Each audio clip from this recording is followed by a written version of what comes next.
That was ridiculous. And that, my friends, is Joe Mixon. Joe Mixon, now of the Cincinnati Bengals. Oh, by the way, this is the Sports Circus, the Friday edition. But I wanted you to watch that video because it was so ridiculous. Mind you, at 20 years old, whether he's 18, 19, 20, you don't hit women. Period. Okay, now we're live on Facebook too. Right now. So, you don't hit women. Joe Mixon hitting women like a complete coward. And these sucker punches are on top of it. What an idiot. But guess what? Joe Mixon, being a now a Cincinnati Bengal, how embarrassing for Joe Mixon. And how embarrassing for the Cincinnati Bengals organization to take this kid. They took him in the second round on top of it. Alicia, put your headphones in. Alicia, can you hear me? There you go, because there's feedback. Sorry, folks. Yes. So, this guy hitting a girl, getting picked in the second round by the Cincinnati Bengals, and the Cincinnati Bengals saying, okay, we're going to go ahead and we're going to just let this guy off the hook, and we're going to take him with the 48th pick overall and throw a bunch of money at him. Aren't they concerned about red flags? Don't they even care about what's going on in the NFL? It's completely ridiculous that this even has to happen.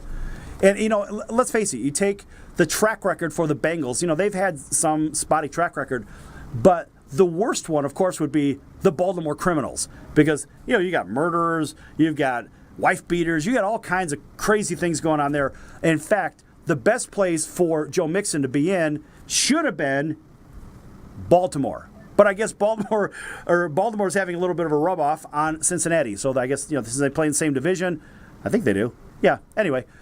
At the end of the day, they're trying to be the same team, and they're trying to compete with them, maybe for longest rap sheet. I don't know.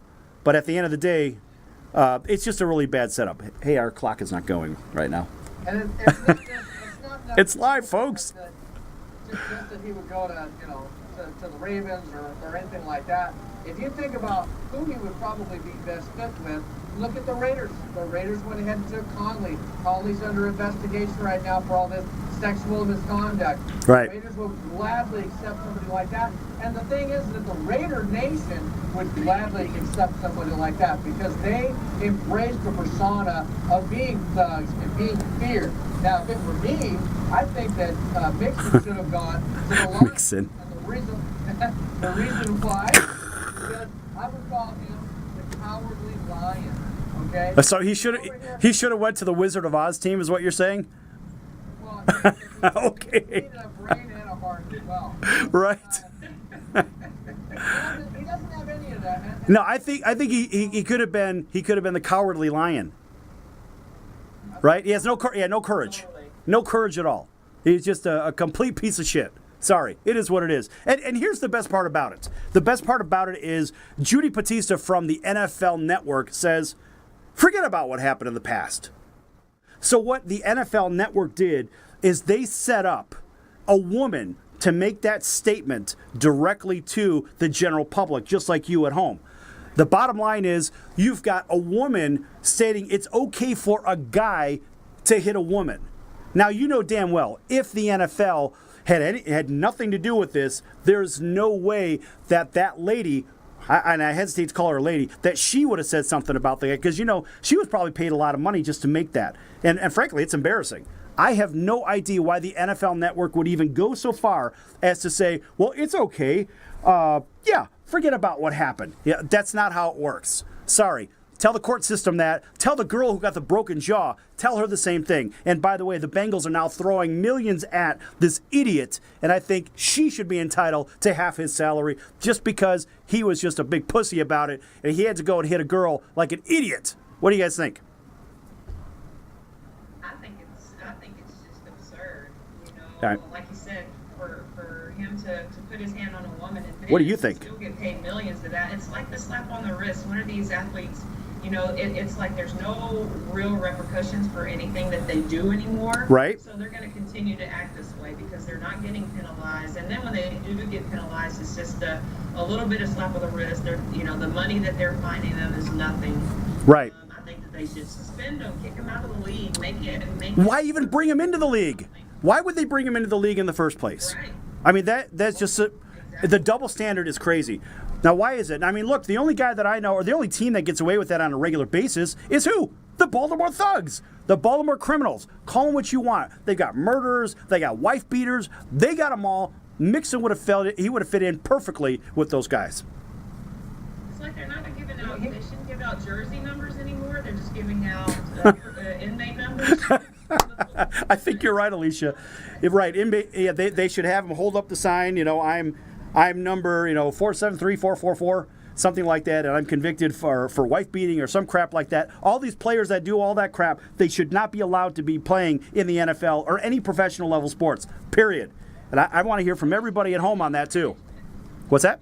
They should get anchormen. They should give them anchormen. Anger no, they should take them out in the parking lot and kick the crap out of them. There's your anger management right there. Those guys should not get away with, oh, well, here, let's put a Band-Aid on the problem, and because they're socially disturbed. It's just complete bullshit. None of those people that end up raising a hand to a woman, they're significantly stronger, and even if they're not, even if the woman, like you, Alicia, you're probably pretty strong. You know, I don't think anybody would want to mess with you, but the idea is that they shouldn't be raising a hand to the women out there. And for all you people at home that are watching on Facebook Live, there's what I'm looking at right there. So you can see who I'm talking to. That's Alicia Thompson, our WNBA champion, correspondent, and Long Beach Lenny, a co-host for The Sports Circus on NBC Sports. So now everybody can see who I'm talking to, and there's a green screen behind me. You guys can't see the video, but this is kind of fun. You know, we're talking about this idiot. And I got to tell you, I can't give him any more attention because I'm just done with this guy. But you want to hear something funny?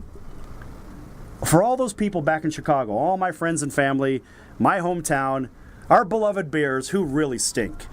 They had the worst draft. We know that. Now, there's a big announcement. Jay Cutler retires, and what does he do? He's going into the Fox booth so he could be a broadcaster. Now, who's going to want to watch Jay Cutler on television when it was basically like watching roadkill with him on the field, right? Because he would pick the other colored jersey to throw to. There's plenty of guys. There are plenty of guys that you know that are in the NFL booths right now, whether it's commentators, whether it's on the NFL Network. They're Come on, man. Guys, and I look at them and I'm like, who?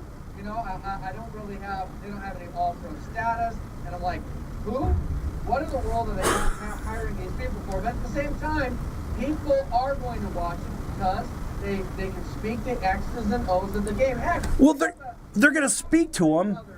Right, they're going to speak to him, but the problem is, I think a lot of people are going to be either laughing with him or laughing at him. More people are going to be laughing at him because they're going to say, well, geez, dude, you couldn't throw the ball on the field. It's kind of like in that movie Twister. And everybody's seen the movie Twister at least once or twice. It's always on TV. And there was a guy, he went out and I guess he was doing the news reports, he was doing the weather reports, and the one guy, the competing guy said, hey, I like your weather reports. So I guess Jay Cutler can't really throw an interception in the booth now, can he? Right? So I think he's safe up there. And they're still going to pay him mad money because they have to finish his contract off anyway. I think he's going to get $16 million for sitting in a booth. What do you think? All I say is I wish we could. Go ahead, I'm sorry. I said, but Pete, regardless of that, people are going to watch him. Look at what Phil Simms. I mean, Phil Simms was like watching grass grow. The guy commentating, okay? But Phil has a Super Bowl championship ring.